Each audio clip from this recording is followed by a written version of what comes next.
Hello everyone, তোমরা কেমন আছো? আশা করি সবাই ভালো আছো। তো আমিও ভালো আছি। Welcome to my channel Sangeeta cake bake.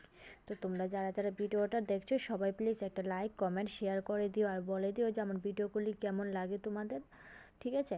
আর আজকে কেক ছিল একটা বেন্টু কেক, একটা ভাই তার বন্ধুর জন্য অর্ডার দিয়েছিল, বলেছিল যে দিদি তুমি কি দিতে পারবে আধা ঘন্টার মধ্যে একটি কেক বানিয়ে? তো আমি বললাম ভাই আধা ঘন্টার মধ্যে তো কেক হবে না, তুমি যদি আমাকে 1 ঘন্টা টাইম দাও তাহলে আমি চেষ্টা করে দেখবো। তাহলে ওরা বললো আচ্ছা তাহলে দেখো তুমি কি পারবে।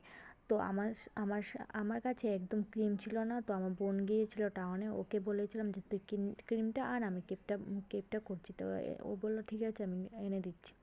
তো আসলো, তাড়াতাড়ি করে ক্রিম করলাম, তারপরে একদম গরম গরম কেকটা করেছি আমি। আমার হাতে একটু লেগে গিয়েছিলো কারণ কেকটা একদম ধরতে পারছিলাম না। তোমরা যে সময় আমি কেকটা স্লাইস করছিলাম তখন তোমরা দেখতে পারলে যে আমি কেকটা একদম ধরতে পারছিলাম না, আমার হাত একদম লাল হয়ে গিয়েছিলো। তারপর তাদেরকে অনেক তাড়াতাড়ি করে দিয়েছে, আর ওরা দেখো সেলিব্রেশন করেছে, যে ভিডিও করেছে আর বলেছে যে দিদি অনেক ভালো হয়েছে কেকটা। তো তোমাদের কাছে কেমন লেগেছে প্লিজ কমেন্টে বলো তোমরা। আর এটা হলো কেকের ফাইনাল লুক।